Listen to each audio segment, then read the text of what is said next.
Hello everyone, this is Sharmin Khan from Milky Way Art Design. So today I have this wooden panel which is 11 inch by 14 inch. I am going to reuse it because I did one bloom on top of this one, but I was not very happy, so I scraped it. So let's see this time what I can end up making.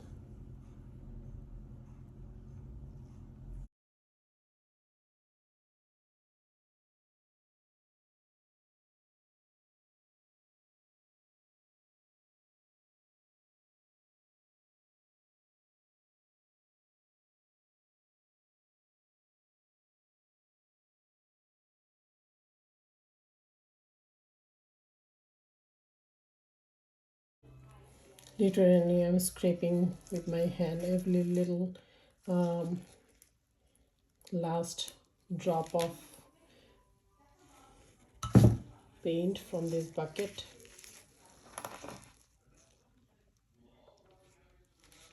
There was something gooey.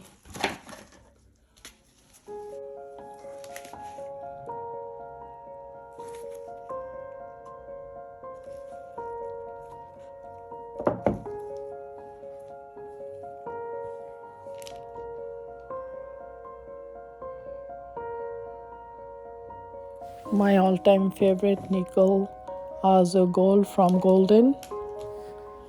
Then I'm gonna add some gold, quinacridone burnt orange from Golden,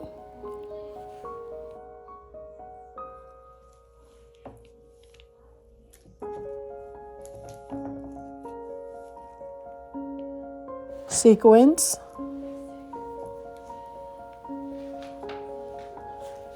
and my new favorite seaweed from TLP.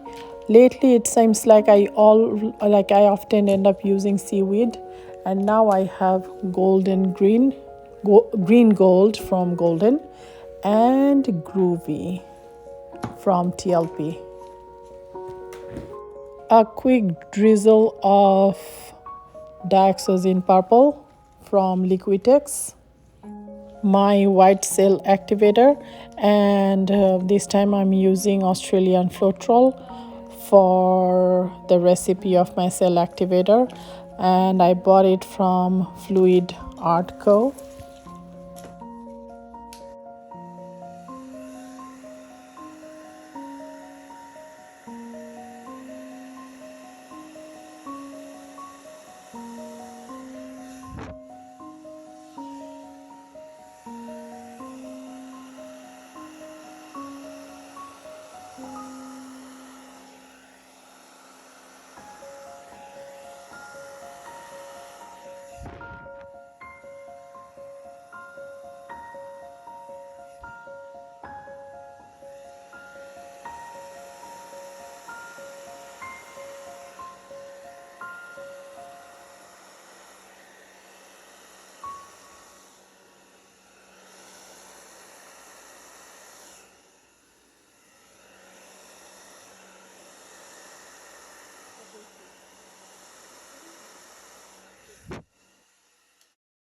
After blowing, I'm looking at the painting and I love what I have on the left side, especially how the colors are blended with each other and the gradient of the colors. But on the right side, I am not very fond of it. So when I tilt, I would probably get rid of the right side more than my left side. I also don't like the center because the groovy and the white cell activator kind of created this weird pink color, which I'm not really very fond of. Now I will show you in real time how I tilt and stretch my paint that way, because most of the time I kind of fast forward to make the video shorter, since this one is a shorter video anyway. I'm going to show you the real time tilting because sometimes people struggle with that a little, So I hope you don't mind. If it bothers you, just first fast forward and it should be okay for you. So as you can see, I'm going corner to corner to make sure everything is covered. See in the center, that is something I need to work on to make sure that I have good consistency at the center. What I mean is my cell activator is thinner than my other paints. So when I tilt, it tends to create these weird shapes because it runs down towards the direction of tilting. Like you can see that pink straight line at the center. Now I'm not going to pay attention to that. I am just busy covering the corners, and later I'll figure out what to do with that center. I'm not very fond of it anyway, as I said earlier, so probably I'll get rid of that, or as much as I can, if not completely.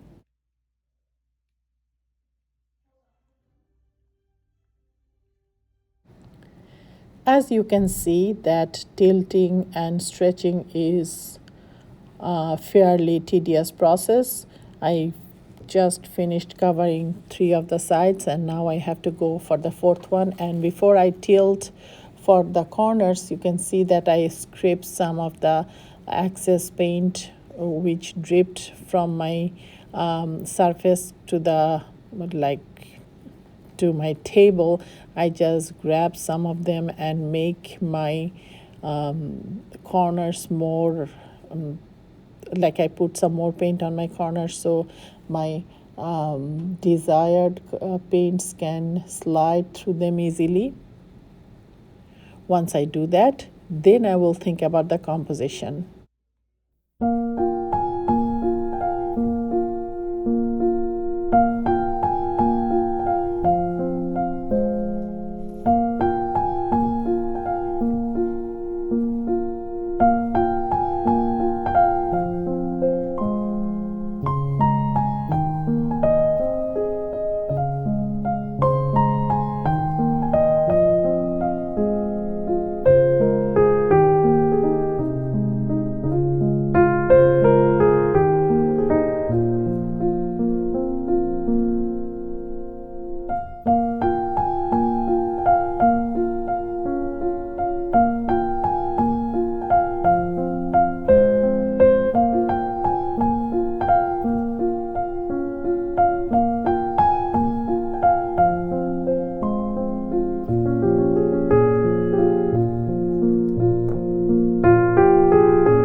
At this point, I have covered the entire wooden panel with paints, and now I am working on my composition.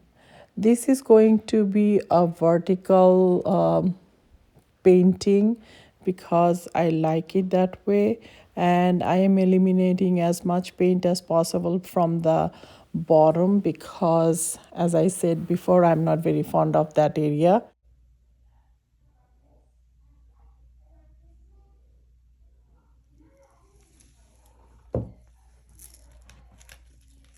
Oh wow, nice. Okay, I will stop.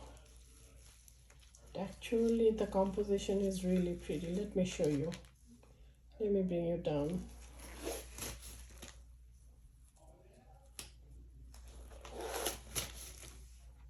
So let me show you what I have now. As you can see, all these colors, I am going to transfer this into a kind of geode kind of art. So it's going to be marry between gloom and geode art. So that's what I want to do here. I wanted to reduce as much paint as possible because I wanted this cells to show up because it's so pretty, because I want to keep them. And I love the way here the lacing has, not lacing, is the way the paint is flowing. It's really beautiful. So this is my composition for now. I will stop and I'll show you the second part. This is the second part. As you can see that the parts that I was not very fond of, I covered it with white paint. I literally used a brush and painted over it. And then on top of the white paint, I layered some tempered glass, which is, I bought them from Amazon and they are 1/4 inch sizes. So I layered them and I used resin and drizzled on them so it'll get stuck to the white paint. The reason I painted white underneath is to show the full bling of the glasses. And now that they are dried, I am using resin mixed with antique gold, and I am just putting a border around the tempered glasses. After I covered the border of the tempered glass with gold resin, I am going to also draw some lines to kind of blend in the resin on top of the painting. I just don't want them to look two completely different things on top of the wooden panels. So I just use some lines to marry of these two different techniques. And the lines that I am making with the gold resin, they will follow some of the lines of my fluid painting. That way it will give some more definition to my painting.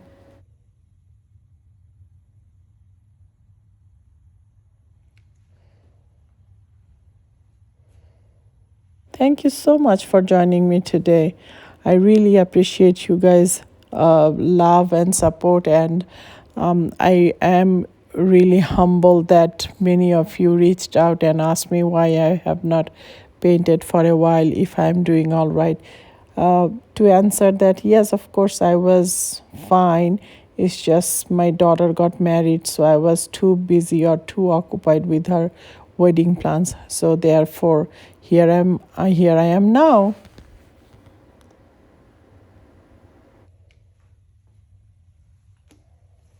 This is all dried, and the close up, I hope you can see how pretty it is. And at the end, I will wait for maybe a week, then I will resin the entire thing.